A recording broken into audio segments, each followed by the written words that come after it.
ఆకాశవాణి పూర్వ ప్రధాని పివి నరసింహారావు గారి శతజయంతి సంవత్సరాన్ని పురస్కరించుకుని బహుముఖ ప్రజ్ఞాశాలి పివి నరసింహారావు ధారావాహిక సంచిక కార్యక్రమం 16వ భాగం వింటారు. నిర్వహణ శ్రీ ఎన్ విష్ణువర్ధన్ రెడ్డి. సహకారం కుమారి హారిక. పర్యవేక్షణ డాక్టర్ నాగసూరి వేణుగోపాల్. ఈ వారం సంచికా సంపాదకీయం వైవిధ్యాల కూర్పు పివి. రాసినవారు శ్రీ సిఎస్ రాంబాబు. చదివినవారు శ్రీ ఏ బాలకృష్ణ. ఈ వారం విశ్లేషకులు ప్రసార భారతి పూర్వ ముఖ్య కార్యనిర్వహణాధికారి శ్రీ కెఎస్ శర్మ ఐఏఎస్ మరియు కరీంనగర్ శాతవాహన పట్టణాభివృద్ధి సంస్థ అధ్యక్షులు శ్రీ జీవి రామకృష్ణారావు. ఈ వారం శ్రోత వరంగల్ వాస్తవ్యులు ప్రొఫెసర్ రామా చంద్రమౌళి. వినండి, బహుముఖ ప్రజ్ఞాశాలి పివి నరసింహారావు ధారావాహిక సంచికా కార్యక్రమం.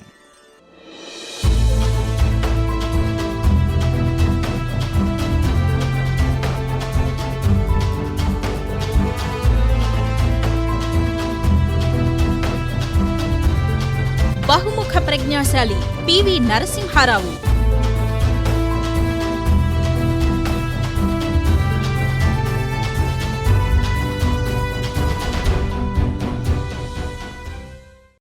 శ్రోతలకు నమస్కారం. బహుముఖ ప్రజ్ఞాశాలి పివి నరసింహారావు 16వ సంచికకు స్వాగతం. ఏఐఆర్ హైదరాబాద్ యూట్యూబ్ ఛానల్లో మీరు ఈ కార్యక్రమం ప్రీమియర్ని ఇదే సమయానికి వీక్షించవచ్చు. అంతేకాదు, బహుముఖ ప్రజ్ఞాశాలి పూర్వ సంచికలన్నీ యూట్యూబ్లో ఉన్నాయి. తప్పక వినండి, ఆ వీడియోలను లైక్ చేయండి, మీ ఆప్తులతో షేర్ చేసుకోండి. ఇక ఈ వారం సంచికా సంపాదకీయం.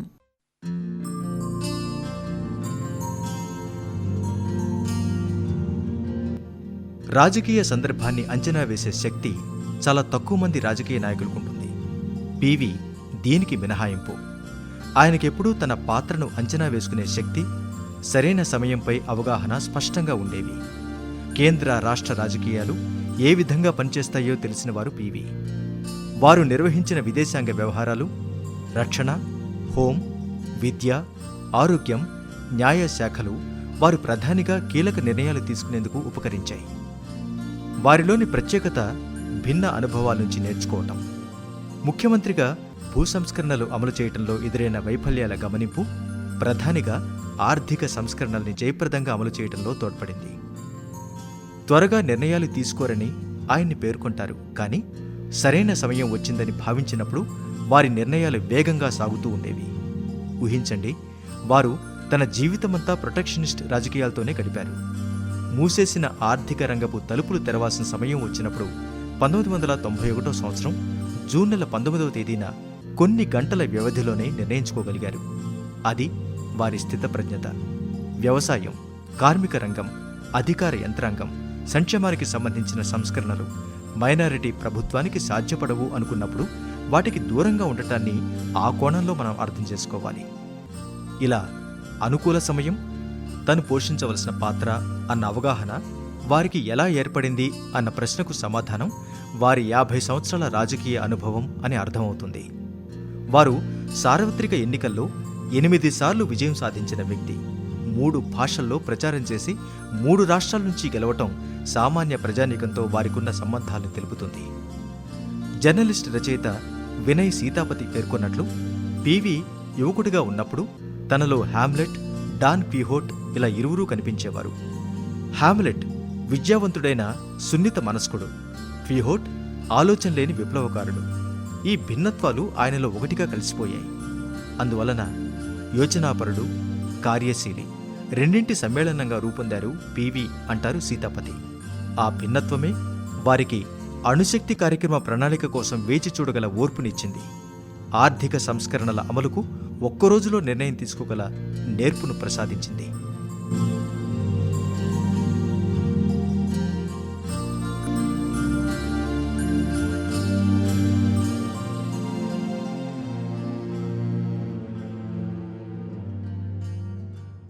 నవోదయ పాఠశాల స్థాపకులుగా మనం పివిని చెప్పుకుంటాం. అసలు ఆ ఆలోచన ఎవరికి వచ్చింది, ఎలా కార్యరూపం దాల్చింది తెలుసుకుందాం.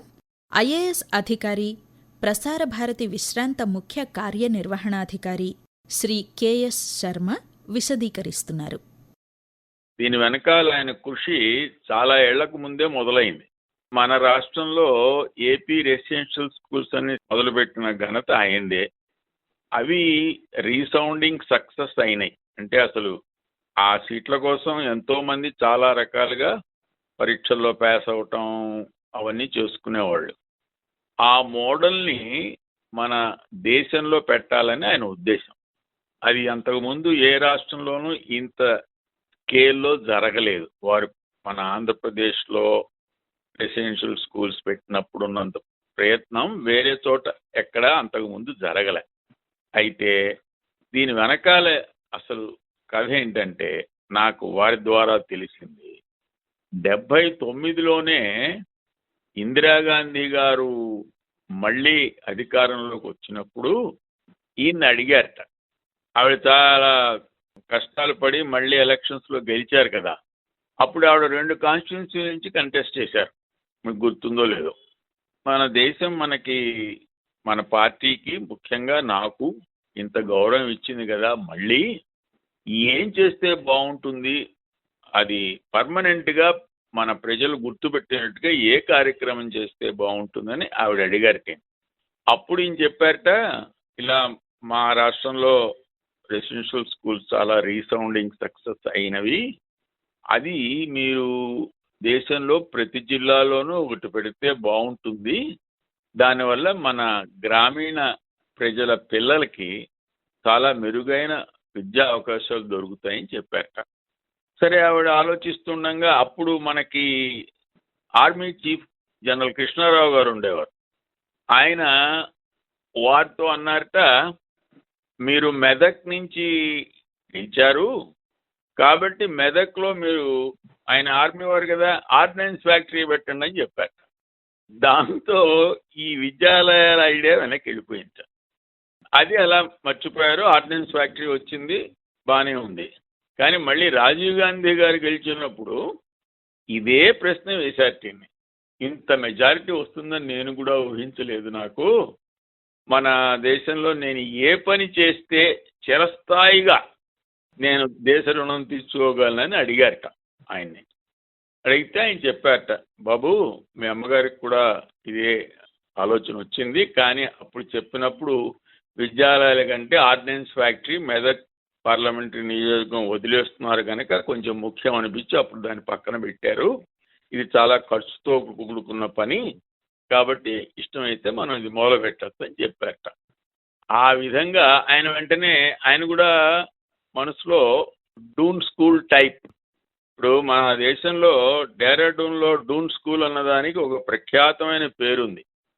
అటువంటి స్థాయిలో గ్రామీణ పిల్లలకి విద్యా అవకాశాలు కల్పించాలి అన్న ఒక సత్సంకల్పంతో నవోదయ విద్యాలయాలు స్థాపించబడ్డాయి. ఆ రకంగా అప్పుడు మొట్టమొదటిలో వాటిని మోడల్ స్కూల్స్ అన్నారు.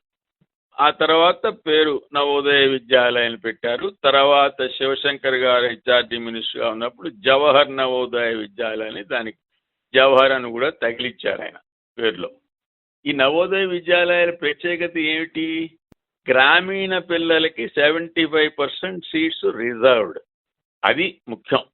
అర్బన్ ఏరియాస్లో ఉన్న పిల్లలకి 25% సీట్స్ ఇవ్వచ్చు. అయితే ఎవరైనా సరే, అర్బన్ పిల్లలైనా గ్రామీణ పిల్లలైనా 3, 4, 5 తరగతులు గవర్నమెంట్ స్కూల్లోనే చదువు ఉండాలి, లేకపోతే వారికి అర్హత లేదు. ఎందుకంటే గవర్నమెంట్ స్కూల్స్లో చదువుకుంటూ పై చదువులకి అవకాశం లేని పేద పిల్లలు చాలామంది ఉన్నారు, ముఖ్యంగా ఆడపిల్లలు కూడా. కాబట్టి ఆ విధంగా ఒక స్పెషల్గా రిజర్వేషన్ పెట్టి గ్రామీణ పిల్లలకి 75% వరకు వాళ్ళకి ఇచ్చి 25% మిగతా పిల్లలకి ఏర్పాటు చేసి, ప్రత్యేకంగా ఈ స్కీమ్లో మనం ఎవరు గుర్తించండి, అసలు ఇది ఒక ప్రత్యేకమైన ఆలోచన అటువంటి వారికే వస్తుంది, అటువంటి విజన్ ఉన్న వారికి. ఆయన ఏపీ రెసిడెన్షియల్ స్కూల్స్లో ఒక ఆదాయ పరిమితి పెట్టారు తల్లిదండ్రులకి. ఇంతకంటే ఆదాయం ఉన్న తల్లిదండ్రుల పిల్లలు దీనికి అర్హులు కారు అని ఏపీ రెసిడెన్షియల్ స్కూల్స్లో పెట్టారు.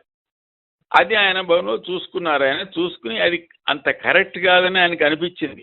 ఇది చాలా రెవల్యూషనరీ థింకింగ్ అని మనం చెప్పుకోవచ్చు. ఎందుకంటే ఆదాయ పరిమితి లేకుండా ఇటువంటి ఉచిత విద్య పిల్లలకి ఇస్తామా, అసలు రాజకీయంగా అది చెల్లుతుందా అన్నది మనం చాలా చర్చించాల్సిన విషయం. అయితే నవోదయ విద్యాలయంలో తల్లిదండ్రుల ఆదాయంతో పరిమితి లేదు, దానికి అసలు ప్రమేయం లేదు. ఎంట్రన్స్ ఎగ్జామ్లో పాస్ అయితే సీట్ వస్తుంది. ఎందుకు పెట్టారు అంటే అప్పుడు నేను అడిగాను ఆయన, ఏమంటే రెసిడెన్షియల్ స్కూల్స్లో మీరు పెట్టారు కదా, నేను కలెక్టర్గా ఉన్నప్పుడు రెసిడెన్షియల్ స్కూల్స్ కూడా చూసేవాడిని.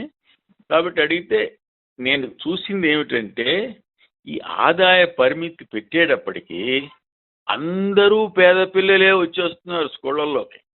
దాంతో అసలు మిగతా పిల్లలతో ఆ ఫార్మేటివ్ ఇయర్స్లో అసలు ఇంటరాక్షన్ అనేది లేకుండా పోతోంది. అది చాలా అవసరం. ఎందుకంటే మన సంఘంలో అన్ని రకాల వాళ్లతోనూ తిరగగలిగిన అనుభవం మనకి రావాలి.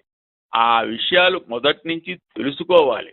డబ్బులు ఉన్న వాళ్ళు ఎలా ఉంటారు, వాళ్ళ ప్రవర్తన ఎలా ఉంటుంది, ఇవన్నీ నేను రెసిడెన్షియల్ స్కూల్స్ నుంచి నేర్చుకున్న అనుభవాన్ని పెట్టి ఈ స్కీమ్లో ఆయన పెట్టారు. ఇన్ఫ్యాక్ట్ నవోదయ విద్యాలయ స్కీము ప్రతి అక్షరం ఒక 12 పేజీలు ఉంటుంది. ఆ స్కీము ఆయనే స్వయంగా రాసి దాన్ని అప్రూవ్ చేయించి క్యాబినెట్లో మోడల్ స్కూల్స్గా మొదలుపెట్టారు. మొదలుపెట్టినప్పుడు పేరు నవోదయ అని పెట్టారు.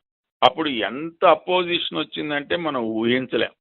మోడల్ స్కూల్స్, మొత్తం గవర్నమెంట్ ఖర్చు మనం భరించగలమా, ఇన్ని ప్రాథమిక పాఠశాలల మినిమం ఫెసిలిటీస్ లేకుండా ఉంటే ఇలా చేయగలమా, ఇలా ఎన్నెన్నో ఆర్గ్యుమెంట్స్ వచ్చినాయి. అవన్నీ ఇప్పుడు మనం చెప్పుకోవడానికి సమయం లేదు. కానీ అప్పుడు అవన్నీ అధిగమించి ఆ సమయంలో చక్కగా ఇటువంటి వ్యవస్థను స్థాపించారు. అది ఇప్పుడు మన దేశంలోనే విద్యా సంస్థల్లో 6 నుంచి 12 వరకు నడిపే విద్యా సంస్థల్లో ప్రప్రథమంగా నిలుస్తోంది. అన్ని రకాలుగా ఆటల్లో, పాటల్లో, తర్వాత చదువుల్లో.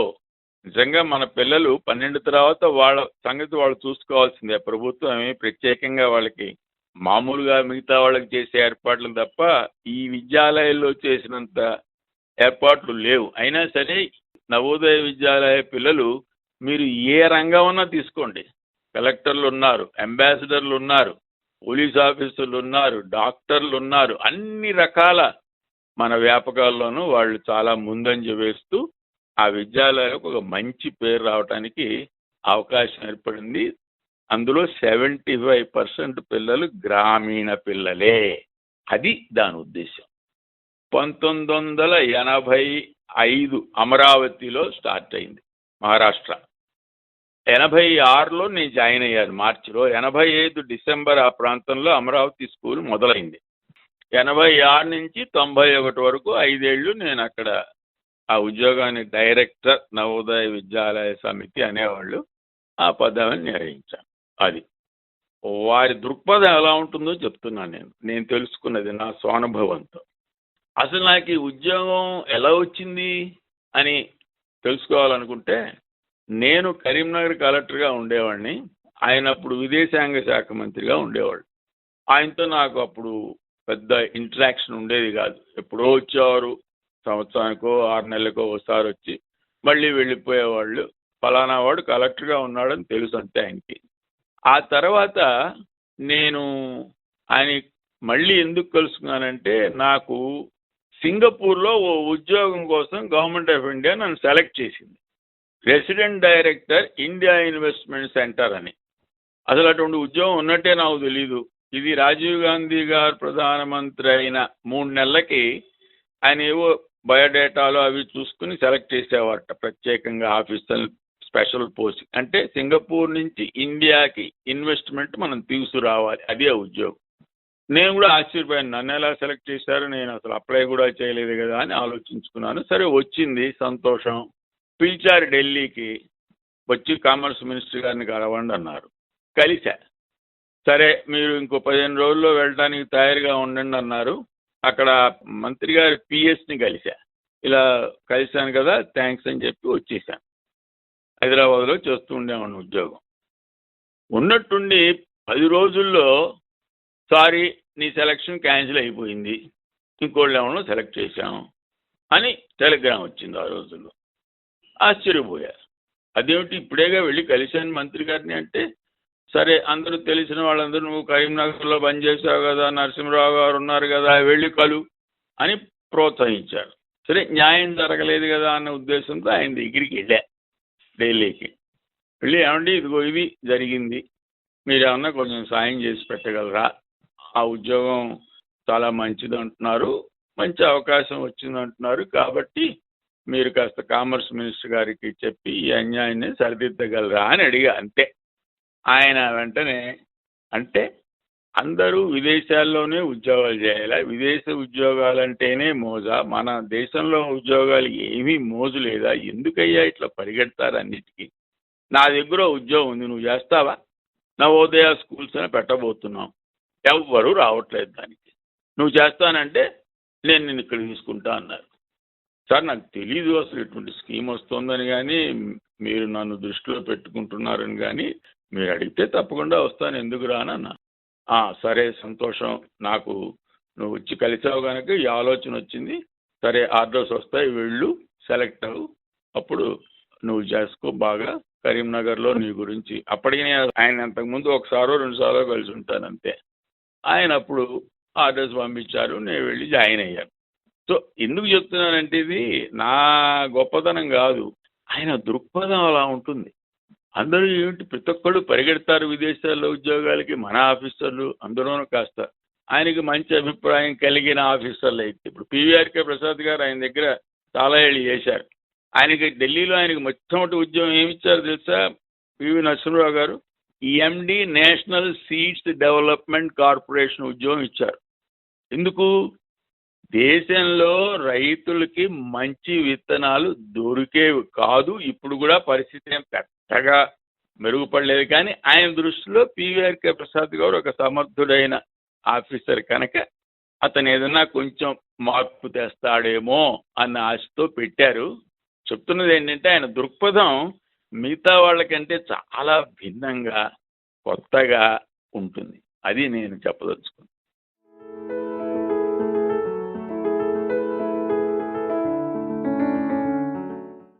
ప్రతి గొప్ప వ్యక్తి వెనుక అతనిని ఆ స్థానంలో నిలబెట్టిన అనేక ప్రేరణ శక్తులు ఉంటాయి. కుటుంబ సభ్యులు, స్నేహితులు, రచయితలు, గురువులు ఎవరైనా కావచ్చు. అయితే యువతని సరైన దారిలోకి మళ్లించడంలో గురువులదే ముఖ్య పాత్ర. పివి నరసింహారావు గారి కెరియర్లో ఆయనకు నిర్దేశకులు ఎవరు?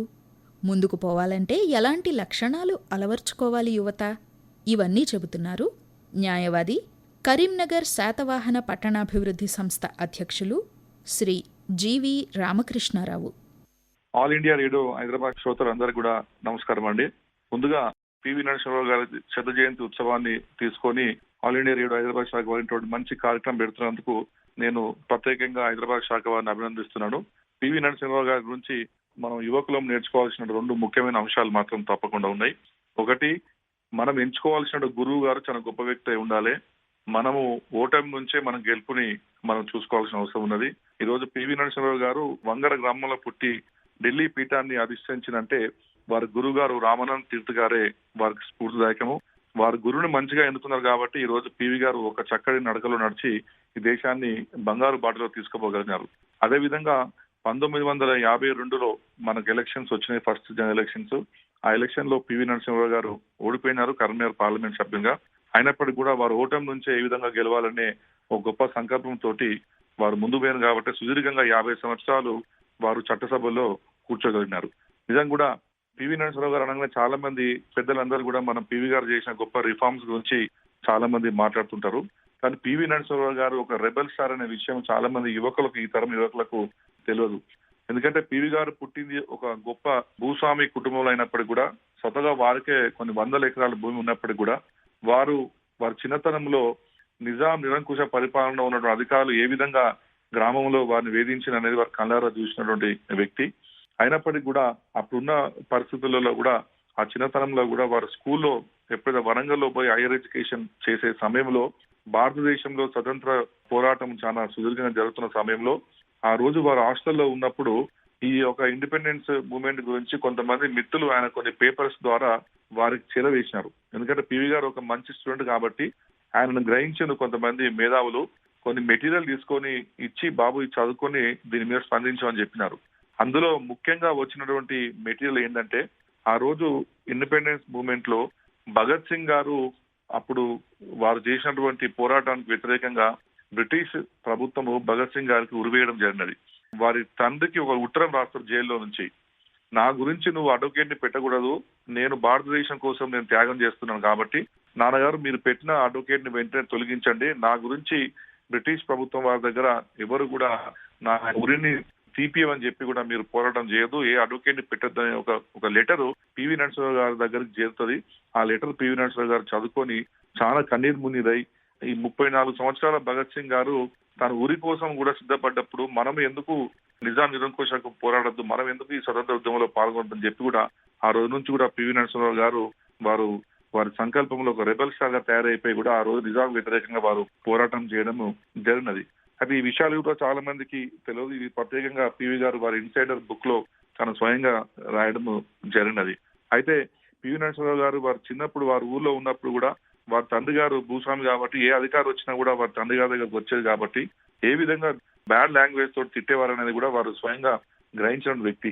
అంతేకాకుండా కూడా వారు క్యాంప్ లో పాల్గొని కూడా కొన్ని పోలీస్ స్టేషన్ల మీద కూడా అప్పుడు అటాక్ చేయడం జరిగినది.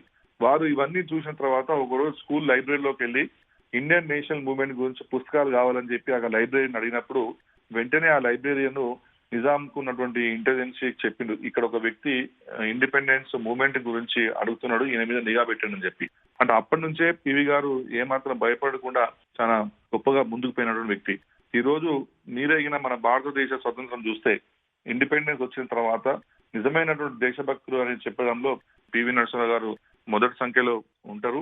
ఎందుకంటే వారు చేసిన ప్రతి ఒక్క రిఫార్మ్ పేద ప్రజల దాకా చేరినది. ఆ రోజులలో వారు ముఖ్యమంత్రిగా ఉన్నప్పుడు తెలంగాణ భూ సంస్కరణ చట్టం తెచ్చింది వారే. ఈ రోజు తెలంగాణ ప్రాంతంలో బలహీన వర్గాలకు కొంచెం భూమి దక్కిందంటే మాత్రం అది పివి నరసింహారావు గారు చేయబట్టిన విషయం మాత్రం ఎన్నటికీ కూడా మనము మర్చిపోద్దు. పివి గారి దగ్గర నుంచి మనం నేర్చుకోవాల్సిన అంశము ఒక కమిట్మెంట్, డెడికేషన్, సిన్సియరిటీ, డివోషన్ తోటి పనిచేస్తే తప్పకుండా ముందుకు పోతాము. ఎవరు ఏ పని చేసినా కూడా ఫస్ట్ మనకు దేశం ముఖ్యం, తర్వాతనే మన కుటుంబం అనే విషయాన్ని కూడా మనం గ్రహించాలి. మనందరికి తెలిసిన విషయమే, 1991లో పివి నరసింహారావు గారు ప్రధానమంత్రి పీఠం ముందు కూర్చున్నప్పుడు ఎంతో మంది యువకులకు బంగారు బాటను చూపించిన ఒక గొప్ప మేధావి మన పివి నరసింహారావు గారు. ఒక వంగర అనే ఒక మారుమూల గ్రామం నుంచి పెరిగి చదువు మీద ఆసక్తి చూపుకొని అడుగడుగున అంచనంచనా ఎదుర్కొంటా ఢిల్లీ పీఠం అధ్యక్షించినంటే మనందరం కూడా చాలా గర్వపడాల్సిన అవసరం ఎంతైనా ఉన్నది. అంతేకాకుండా కూడా పివి నరసింహారావు గారికి అప్పుడు ఉన్నటువంటి నేషనల్ లీడర్స్ తో కూడా మంచి సత్సంబంధాలు ఉండే. వారు ఎన్నడూ కూడా ఎవ్వరికి కూడా భయపడని వ్యక్తి. ఆయన ఏదైతే కమిట్మెంట్ అనుకుంటాడో ఆ కమిట్మెంట్ ప్రకారం పోయేది. ఈ రోజు పంజాబ్ ప్రశాంతంగా ఉందంటే అప్పుడు ఎలక్షన్స్ పెట్టించిన ఘనత పివి నరసింహారావు గారే. జమ్మూ కాశ్మీర్ లో కూడా ఎలక్షన్స్ పెట్టని సందర్భంలో వారు ప్రధానమంత్రి ఉండే, అప్పుడు కూడా వారు కాశ్మీర్ లో కూడా అప్పుడు ఎలక్షన్స్ పెట్టించన్నది.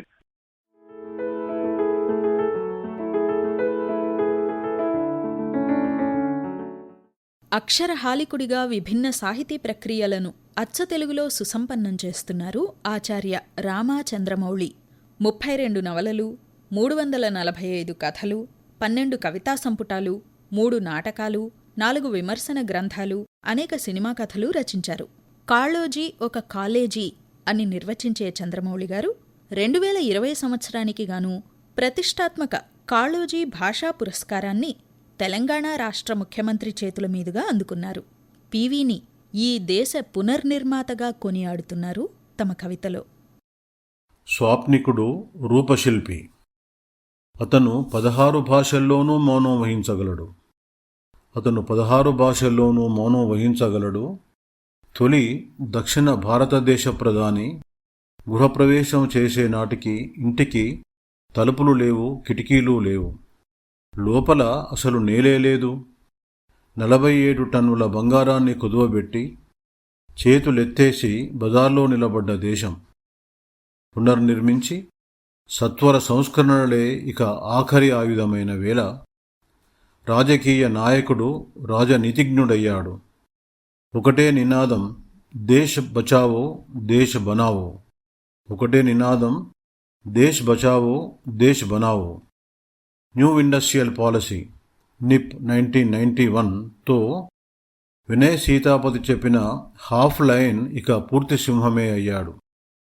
అతనికి సింహం భాష కూడా వచ్చు.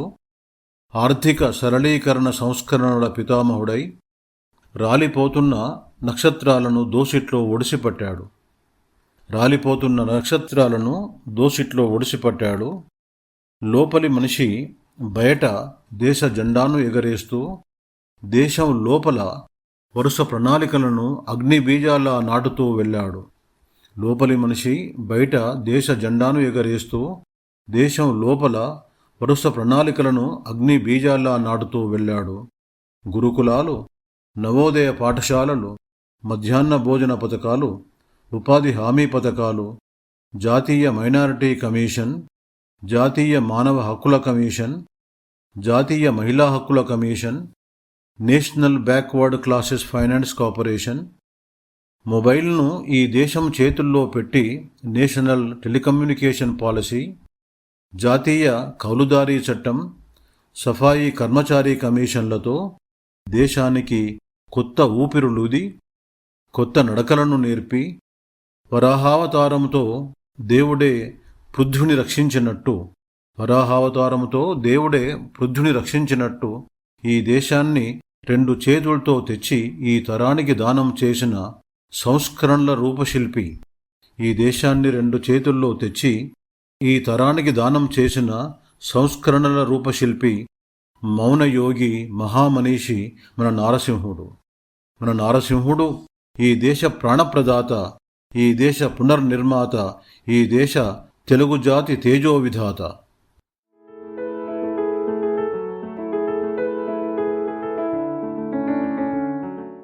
మా కార్యక్రమం గురించి మీ సూచనలు, సలహాలు, అభిప్రాయాలు pvnrair@gmail.com అనే ఈమెయిల్కు పంపండి. మీ విద్యుల్లేఖల కోసం ఎదురుచూస్తూ ఉంటాం. వచ్చేవారం మరో ప్రముఖునితో పివి నరసింహారావు గారి బహుముఖీన వ్యక్తిత్వంలో మరో కోణం గురించి చర్చించుకుందాం. నమస్తే.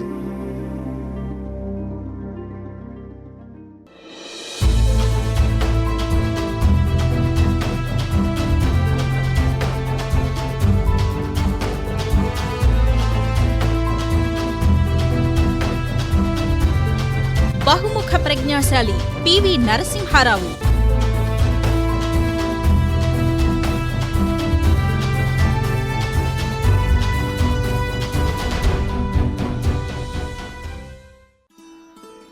ఇంతవరకు మీరు పూర్వ ప్రధాని పివి నరసింహారావు గారి శతజయంతి సంవత్సరాన్ని పురస్కరించుకుని బహుముఖ ప్రజ్ఞాశాలి పివి నరసింహారావు ధారావాహిక సంచికా కార్యక్రమం 16వ భాగం విన్నారు. ఈ వారం సంచికా సంపాదకీయం వైవిధ్యాల కూర్పు పివి. రాసినవారు శ్రీ సిఎస్ రాంబాబు. చదివినవారు శ్రీ ఏ బాలకృష్ణ. ఈ వారం విశ్లేషకులు ప్రసార భారతి పూర్వ ముఖ్య కార్యనిర్వహణాధికారి శ్రీ కెఎస్ శర్మ ఐఏఎస్ మరియు కరీంనగర్ శాతవాహన పట్టణాభివృద్ధి సంస్థ అధ్యక్షులు శ్రీ జీవి రామకృష్ణారావు. ఈ వారం శ్రోత వరంగల్ వాస్తవ్యులు ప్రొఫెసర్ రామా చంద్రమౌళి. నిర్వహణ శ్రీ ఎన్ విష్ణువర్ధన్ రెడ్డి. సహకారం కుమారి హారిక. పర్యవేక్షణ డాక్టర్ నాగసూరి వేణుగోపాల్. ఈ కార్యక్రమం ఆకాశవాణి హైదరాబాద్ కేంద్ర సమర్పణ.